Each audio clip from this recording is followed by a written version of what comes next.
만 보시면 되는데요.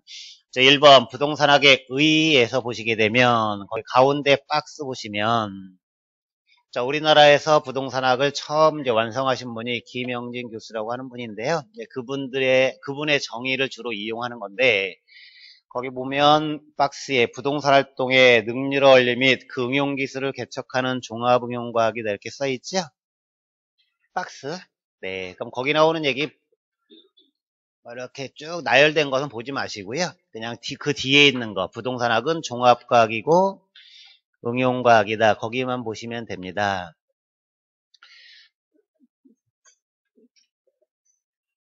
자, 그 다음에 밑으로 쭉 내려오시면 가로 2번에 부동산학은 이렇게 있고 부동산학의 정의가 또 나와 있죠. 그럼 토지와 토지상에 부착되어 있거나 연결되어 있는 여러 가지 항구적인 토지 계량물에 관해서 그 관련되어 있는 직업적, 물적, 법적, 금융적 제 측면을 기술, 분석하는 학문 연구의 분야다 이렇게 써 있죠. 자, 그럼 여기서 이제 중요한 단어는 뭘 것처럼 보인가요? 이제 그런 얘기죠. 여러 가지 측면을 얘기하는 건데요. 자, 지문 파악하는 팁 하나 말씀드리게 되면 이렇게 콤마 치면서 쭉 나열되는 것은 거기를 암기하는 건 아니고요. 한 단어로 설명이 안 되니까 쭉 나열하는 거예요. 그럼 거기를 딱 묶어서 여러 가지 측면을 연구한다 이렇게 하시면 되겠어요.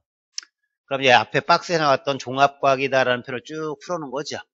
네, 그래서 부동산학은 어떤 학문이다, 종합과학이다 이런 표현이네요. 3번 보시게 되면 부동산학은 부동산 현상의 정확한 이해를 기하고 바람직한 부동산 활동을 전개하기 위해서 부동산의 기술, 경제, 법률적 측면을 기초로 연구하는 어떤 학문이다, 종합응용과학이다. 오른쪽 페이지 보시면 4번도 마찬가지로 부동산학은 부동산의 가치 증진과 관련된 의사결정 연구하기 위해서 부동산에 대해서 법적, 경제, 기술적 측면 접근을 시도하는 어떤 학문이다, 종합과학, 응용과학, 사회가 이렇게 써놨나요?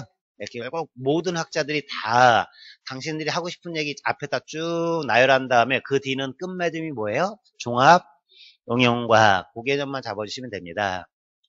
요즘 보시니까 4차 산업혁명 요게 이제 융합이죠. 여러 가지 것들을 결합하는 거니까 요즘은 어떤 한 개념으로 설명이 안 되기 때문에 여러 가지 개념들을 이렇게 종합하고 응용하는 이런 학문 풍토입니다. 자, 2번 부동산학의 학문적 성격 보게 되면은요.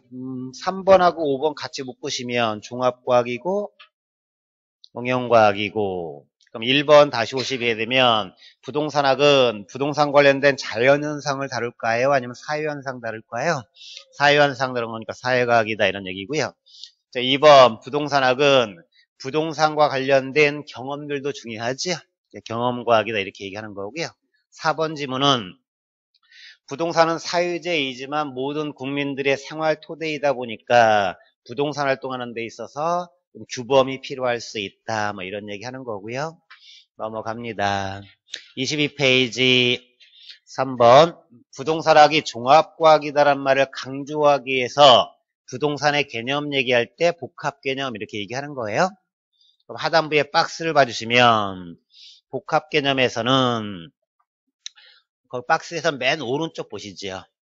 복합 개념에 보니까 세 가지 얘기하고 있죠. 기술과 경제와 법 이렇게 얘기하고 있죠. 그럼 그 가운데 있는 것은 빼시고요. 그럼 기술적 측면은 형태가 있고 없고 있고 그래서 유형적 측면 써 있죠. 법과 경제적 측면 형태가 없다 그래서 무형적 측면. 자, 오른쪽 페이지 제2절 부동산학의 접근 방법 보게 되면 1번, 2번 분산식과 중점식은 중요한 말이 아니고요. 분산식, 중점식은 3번 종합식을 강조하려고 하는 표현이에요. 그러니까 부동산학이 종합과학이라고 한다면 그걸 연구하는 방법은 개별적 접근하면 안 되고 어떻게 접근하자? 종합식으로 접근하자 이런 얘기죠. 그럼 종합식 접근 방법을 설명하는 표현이 어떻게 나오냐면 2번에서 보시면 첫 번째 줄 맨 오른쪽에 보시면 여러 가지 연구 결과를 어떻게 한다? 시스템화한다 이런 표현. 그러니까 시스템, 뭐 체계화 이렇게 표현 나오게 되면 어떤 접근이고요? 종합식 그런 얘기고요. 여기다 하나만 더 쓰실래요? 학제적 접근 이렇게 써보세요. 학제라고. 학제 쓰셨어요? 네. 어떻게 쓰셨어요? 이렇게 쓰셨어요? 이렇게 쓰셨어요? 아, 잘하셨어요. 학제적 접근 이런 것들이 이제 종합적인 접근을 얘기하는 거예요. 자, 그 다음에 4번하고 6번 묶으시면은요, 그 두 가지를 비교하시는 거예요. 그러니까 법제도에 따라 땡땡 치고, 뭐 정책 이렇게 쓰시고요. 또는 공적 주체 이렇게 쓰시고요. 6번 의사결정은 시장 또는 사적 주체 이렇게 쓰시면 되겠습니다. 자, 국가에서는 법이라든가 제도를 통해서 우리 사적 주체들이 활동할 수 있도록 근거를 만들어주는 거죠. 그럼 국가에서는 법제도를 만드는 거고요. 그럼 법제도의 틀이 만들어지면 거기서 우리 사적 주체들이 자기 이익을 극대화하기 위해서 사고 팔고 판단하는 거죠. 이렇게 의사결정한다 이런 얘기고요. 자, 오른쪽 페이지 3절 부동산학의 연구 분야 이렇게 되는데 여기는 편의상 나누는 거니까 여러분들이 암기하는 건 아니에요. 넘어가시죠. 자, 26페이지 부동산학의 연구 대상 거기도 보실 필요 없고요. 자, 오른쪽 페이지 27페이지 4절 부동산 활동 1번 활동의 의의는 의미 없고 2번 활동의 분류도 기억할 거 없는데 그냥 큰 타이틀만 아까 했던 것처럼 1번 부동산 활동을 정부가 할 수 있고 밑으로 쭉 내려오시면 2번 누가 할 수 있고요. 우리 그 일반인들이 할 수 있죠. 넘어갑니다. 28페이지 봐주시면 표준산업 분류가 쭉 되어 있죠. 이거 작년도에 시험 문제 나와서 이렇게 수록해 놓은 것 같은데 이런 건 중요하지 않기 때문에 한 번 시험 문제 나오면 향후 10년 동안 시험 문제 안 나와요. 그러니까 암기할 건 없고요. 나중에 이렇게 개념이 다 잡히면 그때 가볍게 확인하시면 쉽게 되니까 부담 없이 편하게 넘어가시기 바래요. 자, 32페이지 넘어오시겠습니다. 3번 부동산 활동의 속성되어 있는데 여기도 중요한 단락 아니고요. 그냥 내용만 많아요. 그러니까 안에 있는 내용 보지 마시고 제목들이 그냥 이해되면 됩니다. 여기는 암기하는 단락은 아니에요. 자, 그럼 먼저 설명드리게 되면 부동산 활동이라고 하는 것은 부동산 관련된 여러 가지 지식들의 원리를 파악한다는 측면에서 본다면 과학성의 논리를 얘기하는 거고요. 그걸 실무에 응용한다는 측면에서 본다면 기능적인 것도 필요하겠죠. 그래서 이제 기술성도 고려된다. 그래서 과학과 기술이 혼재되는 활동이다 이렇게 얘기하는 거고요. 두 번째, 부동산 관련된 경험이 중요하다는 얘기. 3번, 부동산 활동을 통해서 우리 사적 주체들은 자기 이익을 극대화하는 거죠. 사익 중요하고요. 근데 그것과 함께 부동산은 모든 국민들의 생활 토대이다 보니까 공익도 강조해야 되겠다 이런 얘기고요. 4번, 모든 활동들이 그렇듯이 다 전문성 있게 하면 좋겠죠. 오른쪽 페이지. 부동산이라고 하는 것이 사회성, 공공성을 높여야 된다면 부동산 활동하는 사람들의 직업 윤리도 중요하다 이런 얘기고요. 밑으로 내려오시면 6번에서는 임장 활동이란 말이 뭘까요? 임장이라고 하는 현장에 나간다 이런 얘기죠. 네. 그러니까 부동산이라고 하는 것은 가로 1번 보시면 이제 공부되신 분들은 부동산의 특성 나와야 되지. 어떤 특성 때문에? 부동성 때문에. 거기 가로 1번에 부동성 동그라미 치시고요. 부동성 때문에 서류만으로 파악할 수 없으니까 직접 현장에 나가야 된다 이런 얘기네요. 넘어가실까요? 7번 뭐 정보 중요하겠고요. 8번 인간의 활동이니까 대인 활동이고 부동산을 대상으로 하니까 대물 활동이라고 표현하는 거고요.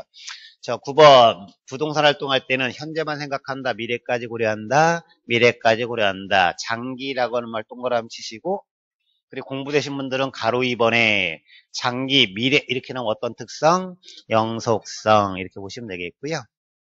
10번 부동산을 뭐 건축한다 그러면 상하의 공간으로 이용하는 거니까 뭐 공간도 중요하고 7번 여러 가지 측면이 결합됐으니까 복합 개념이다 이렇게 나오는 거고요. 자, 4번 부동산 활동의 원칙 가도록 하겠습니다. 여기도 중요한 건 아닌데 4가지가 있다 보니까 시험 문제 나오기가 편해서 가끔씩 나올 수 있는데요. 여기를 기억하실 때는 1번하고 2번의 조화예요. 우리가 부동산 활동을 통해서 좀 더 효율적으로 하면 좋겠죠. 이렇게 능률성의 원칙 나오고요.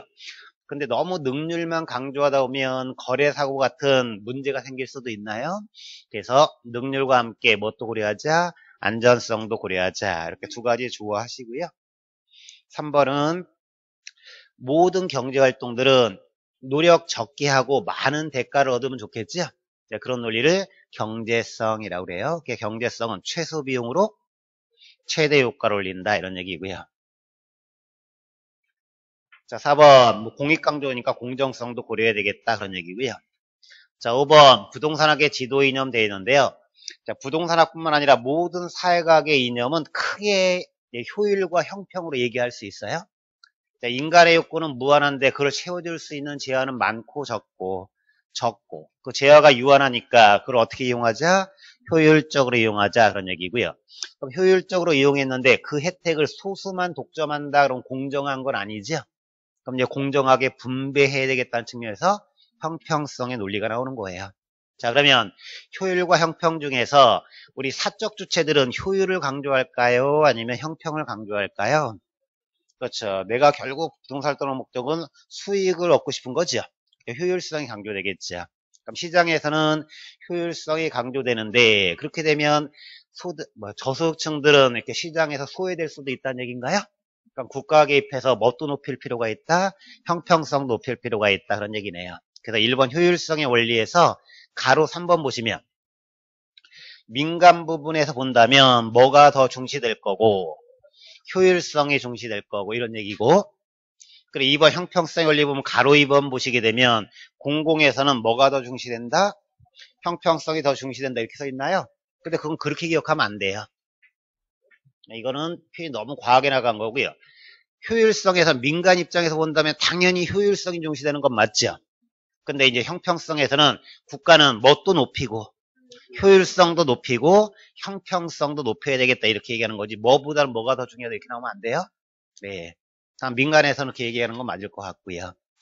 한 장 넘기시고 뭐 합법성이야 당연한 얘기고요.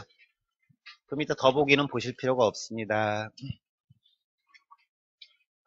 여기까지 간단하게 정리해 드릴게요. 자, 모든 학문들의 출발은 이 학문은 이런 학문이다 이렇게 나오고 있는데 여기는 중요한 단락은 아니고요. 가끔씩 시험 문제 나올 수 있는 포인트만 잡아드리면 모든 학문들이 그렇듯이 부동산학도 유관 학문들의 원리를 결합시켰다 그래서 종합과학이다. 그리고 그걸 부동산 쪽에 응용한다 그래서 뭐 응용과학이다 이렇게 표현 나오는 거고요. 그럼 종합과학이란 말을 강조하기 위해서 이제 부동산의 복합 개념 이렇게 얘기하는 거예요. 그 종합이라는 얘기는 결국 여러 가지가 합쳤다는 얘기죠. 그 중에서 이제 크게 세 가지를 강조하고 있어요. 기술과 법과 경제적 측면. 우리가 건축한다 그러면 어떤 측면도 필요하고요. 기술, 부동산 사고 판다 그러면 법, 그다음 수익을 얻는다 그러면 경제 이런 것들이 고려되겠다라고 하는 거고요. 그럼 기술적 측면 형태가 있고 없고 있고 법과 경제적 측면 형태가 없다 그래서 무형 이렇게 얘기하는 거고요. 그럼 부동산학이 이렇게 종합식이고 복합이라고 한다면 그 접근할 때 개별 접근해서는 된다 안 된다? 안 된다. 그래서 분산식이라든가 중점식으로 접근하는 게 아니라 어떻게 접근해야 되겠다?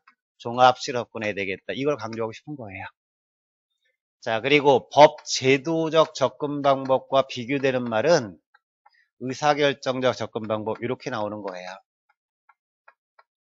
자, 부동산학은 자연과학이에요, 사회과학이에요? 사회과학이에요. 그럼 자연과학은 절대적으로 맞을 수 있어요. 하지만 사회과학이라고 하는 것은 절대로 맞고 틀리고의 문제가 아니고요. 상대적 개념이에요. 따라서 사회과학을 공부하실 때는 이렇게 상대적 개념을 꼭 체크하셔야 돼요. 상대적 개념의 가장 쉬운 것은 반대말이에요. 국어상의 반대말은 뭐 그냥 될 수 있는데 내용상으로 비교되는 관점들이 있어요. 자, 이렇게 법과 제도적 접근 방법이란 말과 비교되는 말이 뭐라고요? 의사결정 이렇게 표현하는 거예요. 그럼 이 안에 있는 내용은 법 제도는 누가 만드는 거고요? 국가, 정부, 공적 주체라는 거고. 그럼 여기 의사결정 접근 방법은 우리 사적 주체, 시장 입장을 얘기하는 거예요. 그러니까 국가에서 틀을 만들고 뭐를 통해서 틀을 만들어요? 법과 제도를 통해서. 그럼 그 안에서 우리 사적 주체들이 자기가 이익을 극대화해서 판단하는 거죠. 그래서 의사결정, 그럼 어떤 입장이고요? 시장 입장 이렇게 잡아주시면 되겠고요. 그 다음에 부동산학의 이념, 그러면 모든 사회과학이 갖는 이념은 모든 학문들은 인간의 행복증진이겠죠. 인간의 행복증진을 위해서 하는 건데 근데 그 재화는 상대적으로 많다 적다? 적다. 그러니까 그 재화를 좀 더 어떻게 이용하자? 효율적으로 이용해야 되겠다 이런 얘기고요. 그럼 효율적으로 이용한 것을 소수가 독점하면 안 되니까 공정하게 분배할 필요가 있다 그래서 형평성에 얘기하는 거예요. 그럼 시장에서는 뭐가 강조될 수 있겠고요? 효율성이 강조되겠죠. 결국 내가 수익을 얻게 할 거니까. 그런데 시장에 맡기면 효율성만 강조된다라고 한다면 소외되는 계층들이 존재할 수 있나요? 그러니까 국가 개입해서 뭣도 높이고 효율성 높이고 뭣도 고려하자, 형평성도 고려하자 이렇게 얘기하는 거예요. 자, 그 다음에 이 효율적으로 이용한다는 말을 부동산학에서는 조금 더 강한 어조를 쓰는 경우들이 많아요. 토지라고 하는 건 더 이상 생산이 안 되는 아주 유한한 자원이지요. 그러니까 효율적으로 이용한다는 말을 이렇게 표현할 수 있어요. 어떻게? 최유효 이용, 가장 효율적으로 이용한다. 이렇게만 딱 잡아주시면 되겠네요. 자, 그 다음에 37페이지로 넘어오시면 자, 2장 부동산의 이해 이렇게 돼 있습니다. 거기서는 한 장 넘겨주시면은요, 38페이지에 2번 복합 개념의 부동산 되어 있고요. 오른쪽 페이지 봐주시면 거기에 박스로 정리되어 있네요. 그래서 옛날 분들은 부동산학을 이렇게 복합 개념 세 가지 어떤 측면, 기술, 경제, 법 이렇게 구분해 놓은 거예요.